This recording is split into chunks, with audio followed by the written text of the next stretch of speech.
4월 14일 화요일, 오늘 우리에게 주신 하나님 말씀은 열왕기상 1장 5절부터 10절까지 말씀입니다.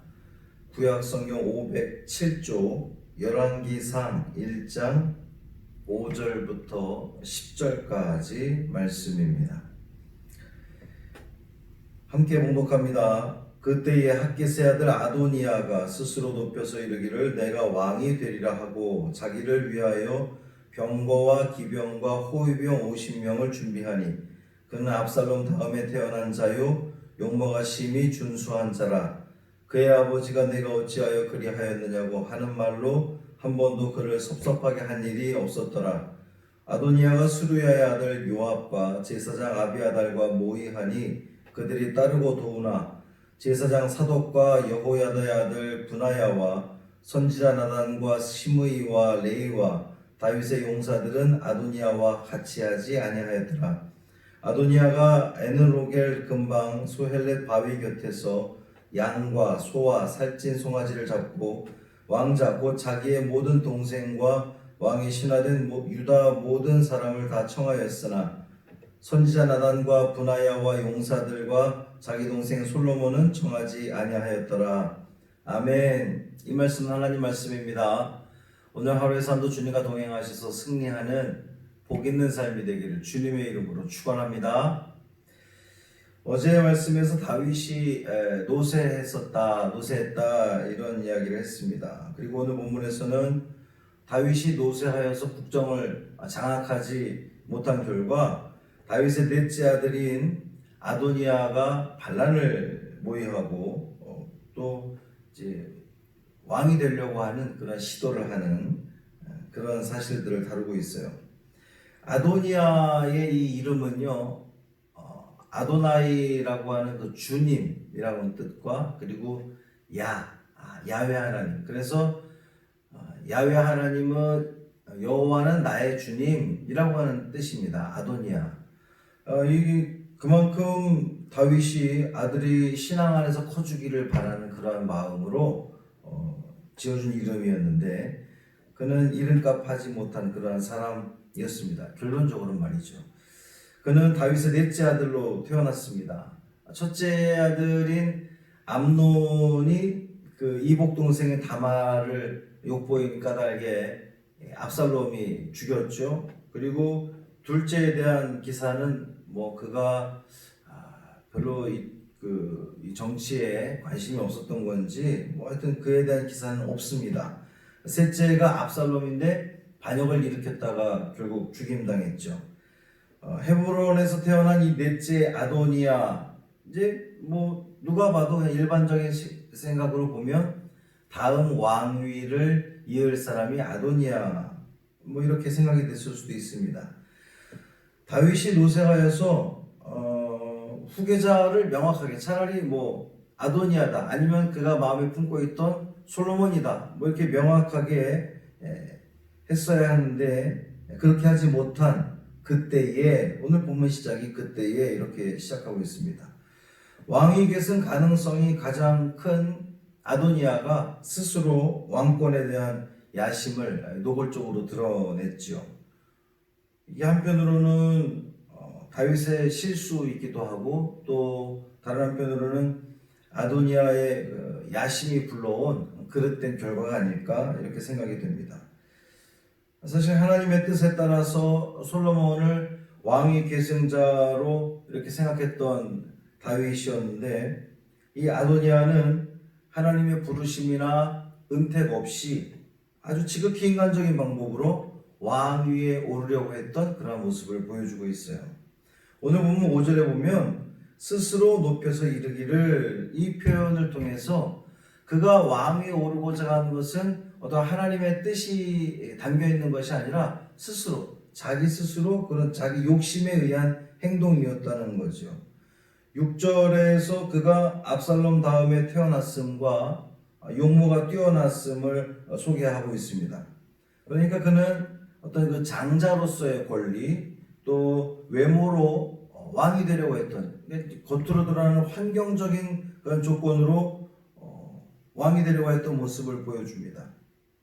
철저하게 하나님 앞에 엎드리고 하나님 중심으로 하나님의 뜻에 의해서 왕이 되려고 하는 그런 하나님의 은혜를 입었어야 했는데 이 아도니아는 그러지 않았다는 거예요.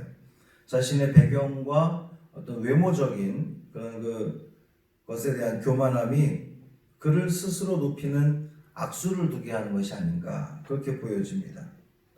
그가 기억했어야 되는 것은 하나님께서 아버지 다윗을 왕으로 삼을 때에 그가 장자도 아니었고 외모적으로 대단한 사람이 아니었음에도 불구하고 그러니까 하나님은 사람을 외모로 보지 않으시고 그의 중심을 보신다 그랬는데 그 하나님의 뜻을 이 아도니아는 기억하지 못한 거예요. 깨닫지 못한 거죠. 교만은 패망의 선봉이라고 잠언은 우리에게 알려주셨는데 하나님은 교만을 가증히 여기고 교만한 자를 반드시 패하는 것을 우리는 알 수 있습니다.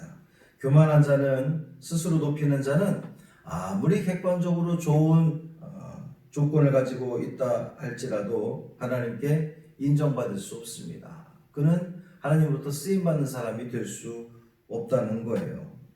내가 왕이 되리라. 내가 왕이 되리라. 아버지 다윗의 신앙을 전혀 이어받지 못한 그러한 모습입니다. 왕은 누가 세웁니까? 지도자는 하나님이 세우는 건데 내가 왕이 되리라. 자기가 스스로 왕이 되겠다는 거예요. 저는 오늘 말씀 묵상하면서 이 아도니아의 교만이 사실은 아버지 다윗의 잘못된 가정교육, 자식교육 때문이 아니었을까 이렇게 생각이 되어집니다. 오늘 본문 6절에 그의 아버지가 내가 어찌하여 그리하였냐고 하는 말로 한 번도 그를 섭섭하게 한 일이 없다 그랬어요. 이것을 다르게 번역을 해보면 그의 아버지는 그의 생전에 결코 그를 꾸짖지 않았다 이렇게 다시 번역해 볼 수 있거든요. 한 번도 그를 꾸짖지 않았다는 겁니다. 이것이 과연 잘한 자식 교육일까? 무조건 자식을 두둔했다는 말이거든요. 다윗 생각에 아도니아가 왕이 되기 충분하다고 생각해서 그랬는지 솔로몬을 왕으로 내정한 것이 이 장남인 이 아도니아에게 좀 미안한 마음이 들었는지 명확하지 않습니다만 중요한 것은 한 번도 자식을 꾸짖지 않았다는 거예요. 이런 자식을 향한 잘못된 다윗의 그 사랑이 결국 아도니아를 교만하게 만들었다는 거죠. 아도니아는 책망받지 않았기에 스스로 교만해졌고 이것이 그를 파멸로 이끄는 결정적인 요인이 되고 말았다는 겁니다. 아도니아는 군보를 대표하는 요압 그리고 제사장 종교를 대표하는 제사장 아비아다를 포섭을 했죠. 그리고 그들은 다윗과 오랫동안 함께했던 그러한 사람들이었습니다. 어떻게 보면 아도니아와 함께한 사람들이 다윗의 신복으로 기득권 세력이었다. 정권을 창출하는 데에 큰 공을 세웠던 그런 사람이었다. 이렇게 볼 수도 있습니다. 그들은 장자인 아도니아를 왕으로 세우려고 했던 그러한 사람들이었습니다. 그런데 이 요압이나 아비아달은 잘못된 선택을 한 거예요. 다윗의 바람이나 어떤 하나님의 계획, 하나님의 뜻 이것을 생각하지 않고 그저 인간적인 그런 사람의 조건 이것을 본 거죠. 자기들이 이 아도니아를 왕으로 세우면 계속해서 그 기득권을 유지할 수 있을 것 같은 그런 아주 생각을 가지고 이 일들을 행했다는 겁니다. 8절에 보면 제사장 사독과 여호야다 아들 브나야와 선지자 나단, 시므이, 레이, 다윗의 용사들은 아도니아와 같이 하지 않았다 그랬어요. 어떻게 보면 이들은 신진 세력이라고 이렇게 볼 수가 있는데 솔로몬이 왕위를 계승할 것으로 알고 있던 나단은 이 아도니아의 어떻게 보면 이 잘못된 선택에 대해서 나단은 참여하지 않았습니다. 오늘 본문에서 아도니아, 요압, 아비아달은 인간적인 조건을 따라가는 그런 사람들이었고, 사독, 분하야, 나단은 하나님의 뜻을 따라가는 사람들이었습니다. 결국 하나님의 뜻대로 솔로몬이 왕위에 오르게 되고요. 다윗 이후 왕위를 계승할 자가 아도니아가 아니라 솔로몬이라고 하는 점은 지극히 어떤 정치적인 문제가 아니라 굉장히 신앙적인 문제였다라는 겁니다. 하나님께서 택하신 사람, 그리고 외모를 보지 않고 중심을 보시는 그 하나님, 다윗을 선택했던 그 하나님께서는 아도니아가 아닌 솔로몬을 선택했다라고 하는 거예요. 사랑하는 성도 여러분, 우리 하나님은 외모를 보는 분이 아니십니다. 너무 잘 알고 계시죠? 하나님은 중심을 보시는 분이십니다. 절대로 교만해서는 하나님으로부터 쓰임받을 수 없다는 사실입니다. 주님으로부터 쓰임받는 겸손한 사람, 하나님의 택함을 받을 수 있는 사람, 그 사람이 여러분이 되기를 주님의 이름으로 축원합니다. 또 자녀를 교육함에 있어서 어떠한 그 무조건적인 그렇게 다 들어주고 그런 것이 아니라 정말 정확하게 교육하고 교훈함으로 훈계함으로 여러분의 자녀들을 하나님께서 택할 수 있는 그 중심이 하나님을 향하여 있는 그러한 자녀들로 성장시키기를 바랍니다. 그래서 우리의 삶이, 우리의 가정이, 우리의 자녀들이 하나님 바라보시기에 또 주님께서 기꺼이 들어 쓰시기에 부족함이 없는 귀한 삶들이 되기를 주님의 이름으로 축원합니다. 할렐루야. 살아계신 아버지 하나님 고맙습니다. 오늘 본문을 통하여서 또 이 새벽에 우리가 깨닫게 하시니 고맙습니다.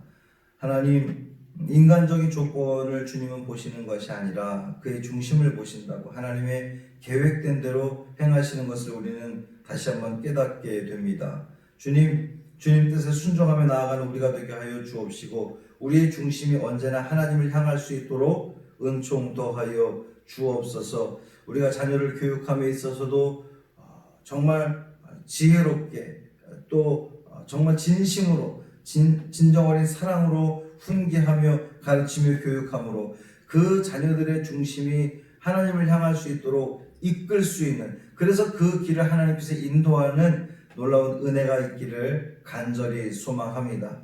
이 지극히 평범한 진리를 깨달을 수 있는 우리 믿음의 성도들 되게 하여 주옵소서. 오늘 하루의 삶을 주님께 맡기오니 주님, 우리의 삶을 주관하여 주옵시고 오직 하나님께만 영광 돌리는 귀한 삶 되게 하여 주옵소서. 한창균 선교사님 장모님 오늘 수술합니다. 하나님 붙들어 주옵시고 주님의 은총 가운데에 잘 수술될 수 있도록 하나님 역사하여 주옵소서. 우리 주 예수 그리스도의 이름으로 간절히 축복하며 기도합니다. 아멘.